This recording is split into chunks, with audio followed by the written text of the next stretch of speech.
Welcome to the Tech for Good Southwest podcast, brought to you by Annie, Alicia and Ariel. Here at Tech for Good Southwest, we are on a mission to build momentum for the Tech for Good movement here in Bristol, Bath and across the Southwest. We're going to be joined by charities, investors, startups and initiatives to share their stories, their challenges and their successes in driving Tech for Good. Hi and welcome to the Tech for Good Southwest podcast. My name is Annie Legg, your podcast host, and I'm here today with Ed Howarth from Power to Change. Hi, Ed. Hi, Annie. It would be great, Ed, if you can just introduce yourself, a little bit about your background and a little bit about Power to Change. Thanks, Annie. So I'm Ed Howarth. At Power to Change, I'm the Capabilities Delivery Manager supporting community businesses, which I'm sure we'll touch on in a bit, what that actually means.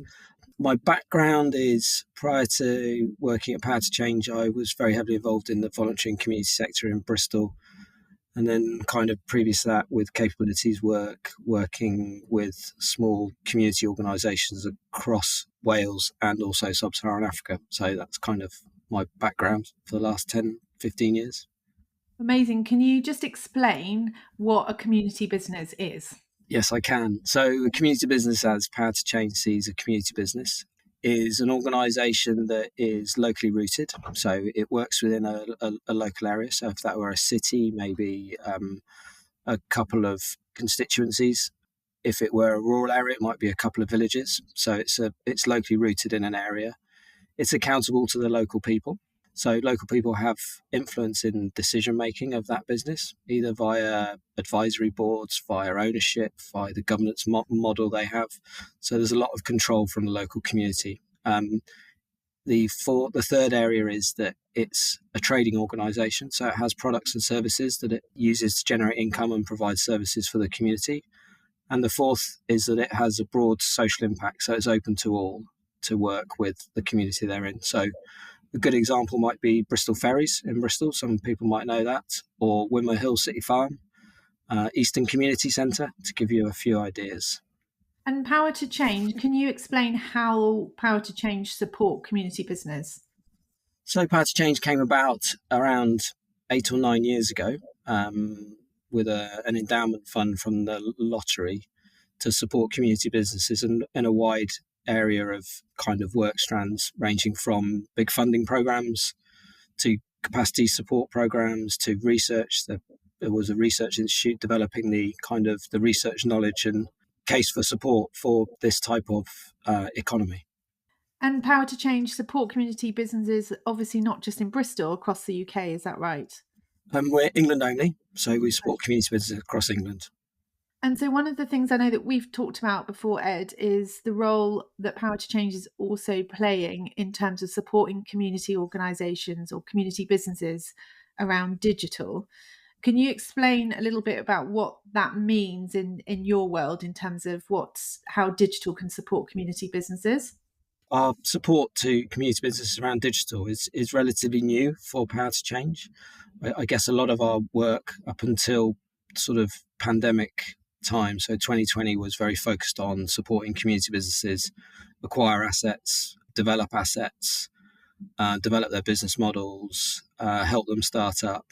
So kind of more generalist organizational business development support.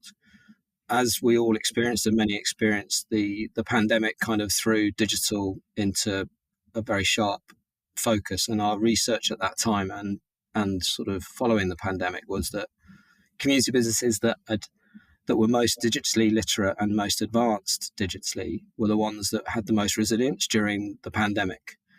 And so it was our intention to build on that understanding and to start to provide directed support towards community businesses around their digital needs, but very much within the system of an organisation. So we wanted to try and move away from, we've got a digital programme supporting digital work. It was more like help community businesses understand where they're at on their digital journey and fit that within the sort of holistic organisational journey that they were on as well.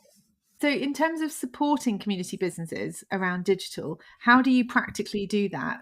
So the program that we developed, which we co-designed with partners through the Catalyst network, we looked at what the support needs were and how we could then design a program to meet those needs. So we went through a design process nearly 24 months ago now. And I think some of the big sort of pain points that came out in that design process was time and space to actually deliver digital work and have the space to think what is really needed to fit with the organisation and the organisation's needs and the demands on them. So it was quite surprising in some ways, because often you come out, oh, we need technical people, we need designers, we need web developers. And actually what was coming back was we need the time and space to be able to think about what we need and why we need what we need. So as a result of that, the program design was designed with people supporting people who came onto the program, who we call Community Business Connected, who I describe as kind of expert organisational generalists. So they have a very good, broad, often run community businesses themselves, so their peers to a greater or lesser extent. So they have a great understanding of organisations and organisational growth and business development, but they're not digital specialists. So in order to sort of complement that gap in their skills and ensure that the digital was kind of combined into the system of the organisation, we also had digital leads who did have specialisms to support the connectors and the community businesses on the programme to work through the understanding of what the problems they were looking to resolve and how might digital help to resolve those. So it's kind of a bit of a multi kind of pronged approach, and also providing space and time for them to help go through that thinking, which is quite a big task when you're faced with also delivering and continue to run an organisation. So a lot of the time is about developing the trust and the relationships to help people go through a process that's quite hard. So I think that's kind of the model we've used. So essentially the digital leads are really providing that space for mentoring and support to the connectors, but to the organisations themselves. But I'm interested in, we've talked about this before, generally in other episodes as well. I mean, technology and digital is such a vast area and so many kind of aspects of it and subsectors, if you like. Do you kind of have a way of pulling in the sort of right person at the right time with different skill sets, or is it just more the space to kind of think through and problem solve?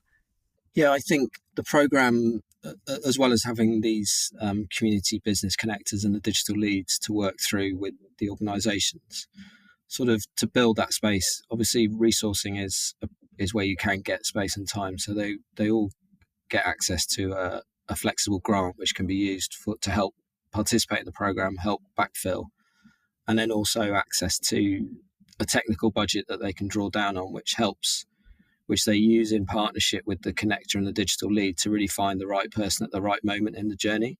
And also for us as a funder to be very, very flexible, understanding that this isn't a linear process and that other priorities, other urgent priorities come in. So that it might be a forwards and a bit of a loop back and then continuing on. But being flexible as a funder and trusting the community business and the process to go at the pace that's the right pace for the community business, and to allow them to bring in different skills and also to pivot when they find out things on that journey that they were heading in one direction and they may need to change direction due to circumstances changing.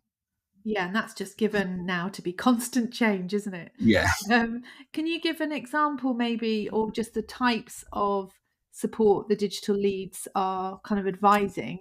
Or you gave us a couple of Bristol-based examples. What types of kind of digital change or digital developments that they might be doing?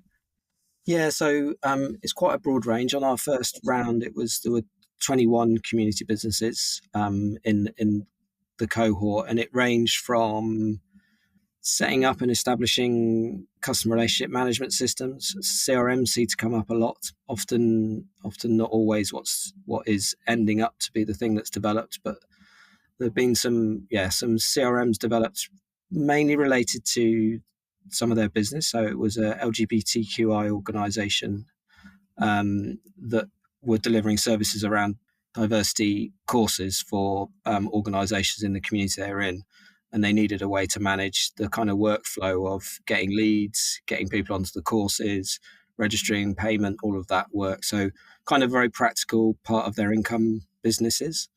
And on other cases, it's been a sort of more traditional social media marketing, marcoms, and web development. And in other cases, I think other forms of data management. I know some of the city farms in Bristol were looking at a data management system that helped support their volunteers to do their work, to support understanding of users to the community farm, users of their services. So all of that kind of, which I guess can be linked into social impact monitoring. I think that's where, having that sort of digital specialisms as well that you can draw on is so fundamental, because even those examples you just gave require really different skill sets and Yeah. experience. And it's complicated and it's changing all the time. That's what we often say when particularly more of the charity clients are like, well, I still don't, I don't know, and I don't know how to make the right choices and decisions. But I think it's always like that because it's always changing. I'm interested, obviously, you talk about Power to Change, giving grants and supporting the community businesses. I guess, how does digital kind of feature from an internal perspective within Power to Change? Is that something that you, I guess, have a bit more of maybe a digital specialist or digital learning programs that you might have internally? I'm just interested from you as a funder as well, how you kind of manage digital within your organization. Yeah, no, it's an interesting point. And I think a lot of the challenges that I'm learning about from the digital leads and the community business connectors working with community businesses, Power to Change suffers from the same pain points as a lot of community businesses do.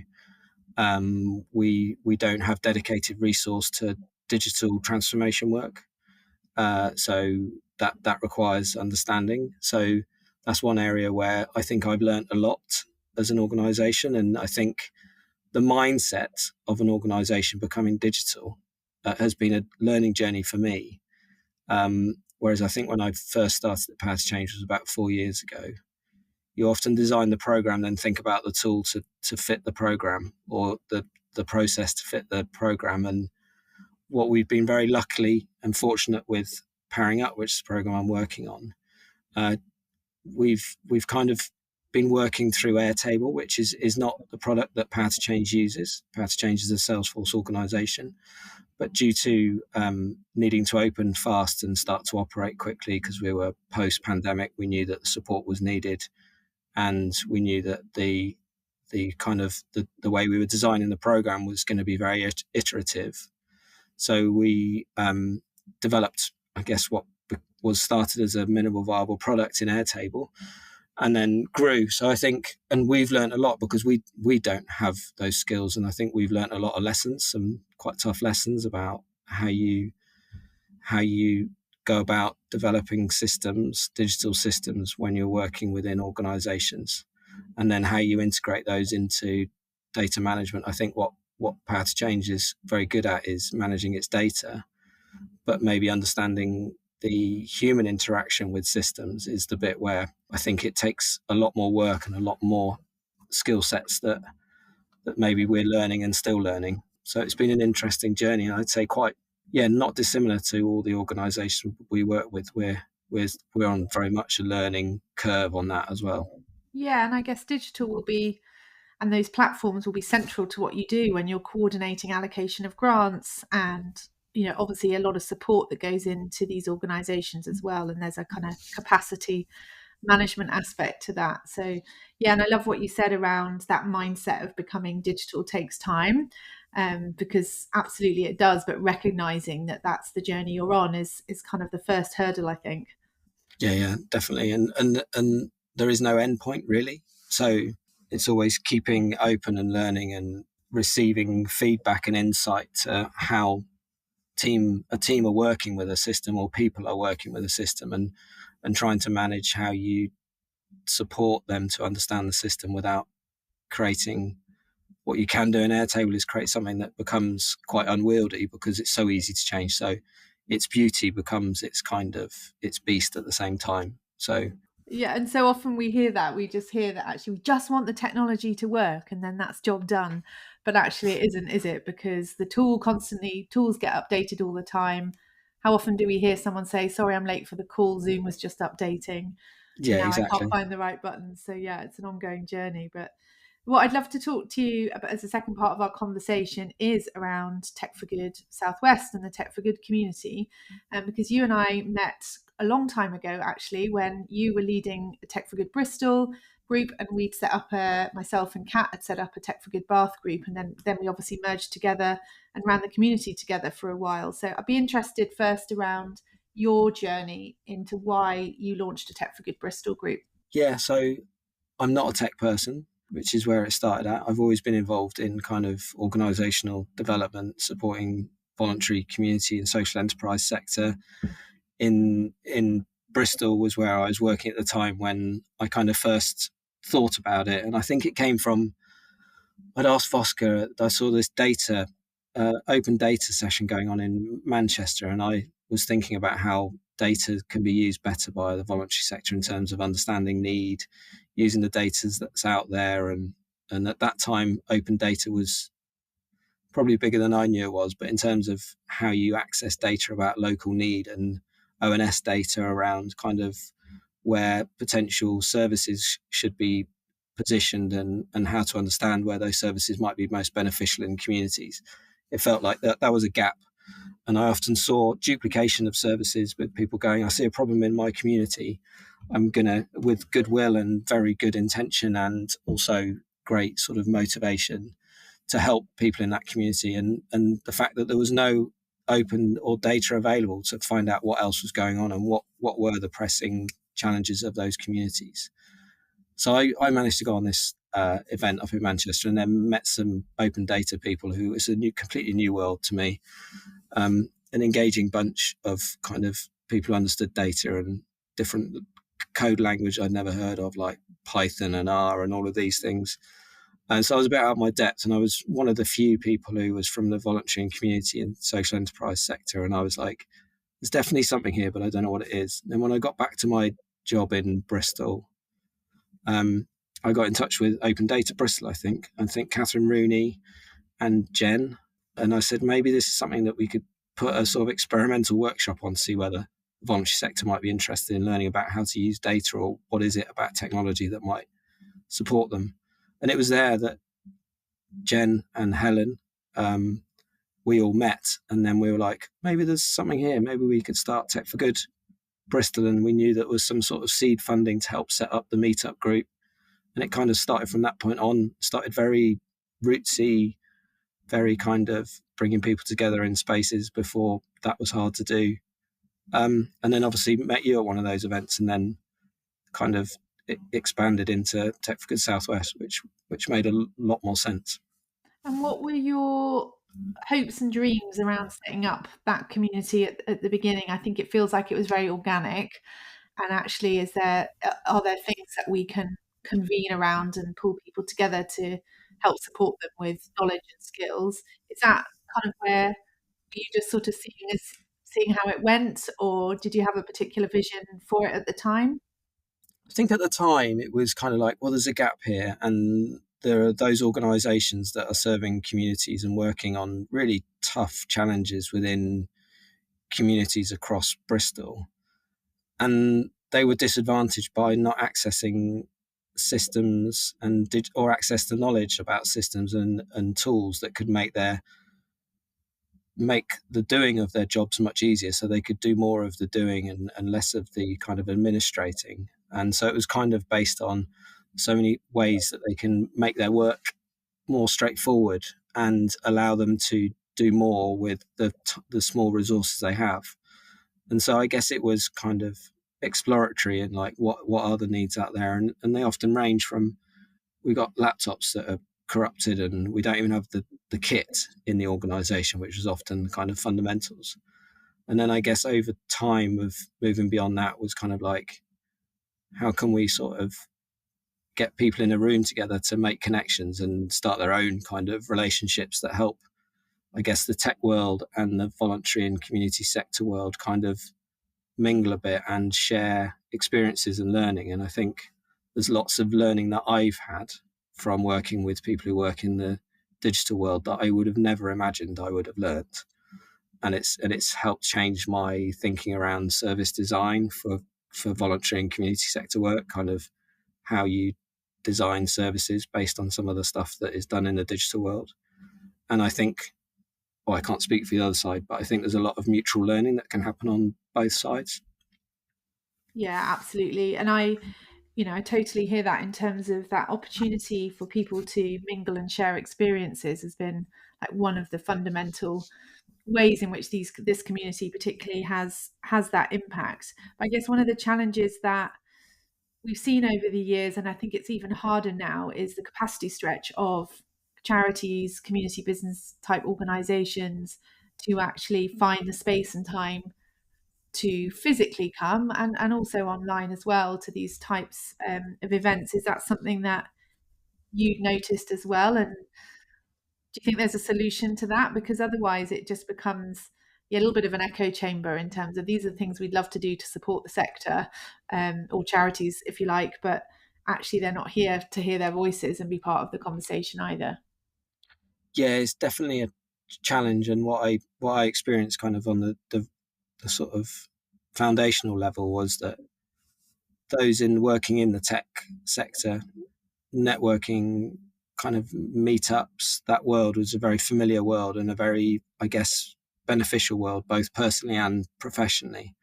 And I think that's a slightly different cultural world to the social economy and the social sort of voluntary sector, because that resource to kind of, I guess, do that networking is often limited due to the nature of the work and the nature of the incentives for doing that type of work, because it's a bit speculative. And I also think there's a real gap in terms of understanding that digital is part of our world and part of an organization, but not in the sense of a product, in sense of we need to think digitally because that is the world that is now upon us. And I think it's often the resources aren't there, so it's seen like we can make do with what we've got, and it seems to be taking away resources from the front line. So I think it's kind of seen as that'd be nice, but it's not priority right now. And I think that in the long term, or probably even now, is putting the sector at disadvantage, and meaning that the resources they've got are being further stretched because they're kind of in a loop that's not allowing them to use those resources to their maximum, because they aren't given the opportunity to embrace and start to develop sort of a more digital mindset to help them with the work they do. Yeah, and those practical skills as well. I think, yeah, this, we've talked about this before, but there's obviously there's a lack of funding across the charities sector, the non-profit sector particularly, which is even more stretched now, and organisations are at capacity and teams are overstretched, and all of this, which makes it really hard, as you say, to actually then lift yourself out of that and actually, for example, go to a networking event and learn about something to do with digital. But then on the other hand, what these types of communities hope to do is provide that space and that access to potentially volunteers, those kind of learning spaces, and actually a bit of a peer learning space to kind of see how other charities might be experiencing similar challenges. So I think that's one thing, certainly from my perspective, that we're constantly experimenting on, to find ways in which to kind of share and disseminate knowledge, but also access to resources and capacity, but recognize that actually it's difficult for people to get out and to take that time and space to attend events and sessions. Yeah, definitely. And I think funders have a role to play in all of this. And that's me speaking, I guess, as a funder. And I think we funders underestimate the power of peer-to-peer connections, and how they are probably some of the most influential connections that happen in change within organizations. Obviously, yeah, resources are good and funding's good. But time after time, every time Power to Change does a program that involves peer-to-peer learning element to it, that's the bit that comes through strongly. People don't talk about the money. They talk about, I've developed really strong relationships with these organisations who have helped me see something in a different way. I've helped them see something in a different way, and actually that's the bit people talk about. And essentially, what the Tech for Good network is a forum for that to happen, on a geographical basis rather than a sector basis. Yeah, absolutely, and that's one of the challenges, isn't it? And we've talked about it in the past as we've been organising the network, but particularly now, how do you actually really demonstrate the value of those connections, of that convening? We know it has deep impact because it's the stories that people share. Oh, I met that person at that event and it's amazing. We're doing this now. Or that's led to a different way of thinking. So there's definitely still work to do to kind of, I think, more advocacy around the role of these communities.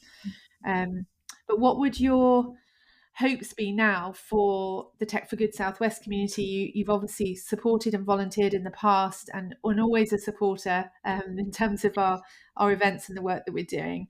But thinking about Bristol, Bath, this particular region, what are your hopes for Tech for Good Southwest and the impact and benefit it could potentially have? Yeah, no, I've got a lot of. I think it's got a lot of potential. I mean, not only that is, I guess, and I don't know because I'm not in the tech world, but it's becoming, it has been, and for a while, become a centre for digital skills. I mean, it's what is it, the Avon Gorge or something, or Avon Valley. So there's the, and I'd say that's probably the post university or university skills that are coming through, which is why tech companies are basing themselves here, as well as probably quality of life and the flexible working. So that side of it, that sort of the supply side of all those people willing to engage with the sector is probably there and is waiting to be sort of energized. And we know that that's not the hard part of it, getting those the tech side. It feels like it's that advocacy piece and also the funder piece to support digital journeys in whatever shape or form they might be, and to maybe develop some good champions within the sector, and that requires time and resourcing. But some people who have gone through their own digital journey and kind of seen that it changes not only their ability to do what they do, but also their kind of thinking around how they deliver services and what they do. So trying to find some of those examples, and also getting people back together again and in spaces and connecting. I think that's what I always used to come away from those events that were at that time in the watershed, when Bristol Energy was still around. In those spaces, always coming away feeling quite energized, and kind of it's a unique type of energy that you only get when you're connecting and kind of finding out about worlds that you don't necessarily know much about, which I didn't at the time at all, and it opened up that world. So I guess I've become quite a lot more involved in digital organizations and trying to understand digital more as a result of being involved in Tech for Good. What you mentioned then is, that's definitely always been the beauty for me, is that actually there's so many different roles represented, different types of sectors represented that come together to these types of communities, which on the one hand seem a little bit broad, and actually where's my place in that? But on the other hand, actually you've all come because you've got a shared interest and purpose broadly. You just might have a kind of specialist area that you're interested in. And I'm definitely noticing, probably particularly in the last 6 months, there seems to be a bit of a surge of, I don't know whether it's a lot more, online working amongst the tech sector, people working from home, that there tends to be like a sort of need to work more hyper locally and actually get involved with local initiatives and support their own communities, which I think is really exciting. It's how do we activate and mobilize this amazing tech skills, as you say, that we have across the region to get involved with local initiatives. So definitely work to do. I've got a final question for you, which is quite broad, but considering our conversation today, I'd love for you to give us a sort of definition of what Tech for Good means to you. Yeah, it's a tricky one because I think for one, it means so many different things to different people, from kind of, especially in Bristol, I know there's kind of robotics that are helping people who've living with disabilities, through to kind of volunteering with a local a community business or local organisation. So I think for me, where I came at Tech for Good from was less about the tech and more about the people, and how those people who have skills and knowledge in one area can help impart those to support another organisation, and where that is also reciprocal. So, and I know that any tech volunteer who's gone to work with an organisation to help with, say, SEO, or I'm using words I don't even know the meaning of, but things where they've actually probably got more out of that experience than the optimization of a website for a charity. So I think for me, it starts with the people and how you can get people to connect across different sectors and learn about different ways of doing things. And I think if you achieve that via a meetup, via resource, I think that's a great impact. Yeah. And then let those impacts kind of filter through into whatever they want them to be. So it's just trying to create space for people to connect and not be overly ambitious, and let those connections turn into things that become practical and useful for people for whatever they might want them to be. Yeah, that's amazing. Thank you, Ed. And particularly that lens around peer learning and sharing and sort of that collaboration. I think particularly at a regional level, that's something I obviously feel passionate about. And I think having, I suppose, been alongside your journey for the last few years as well, and see how you've become more and more engaged in that kind of digital space and a champion for digital, it's kind of, I guess, reflective of that learning that you've put yourself through as well, and that kind of support for the community. So yeah, we'd be delighted to have you back organising as and when you have the capacity to do so, but you've definitely got your hands full at the moment. And yeah, really excited to hear more. Maybe we can have you back to find out a little bit more around some of those case studies of community businesses in Bristol, because I know that's what a lot of people feel very passionate about. Yeah, that'd be great. Thank you so much, Ed. Thanks, Annie.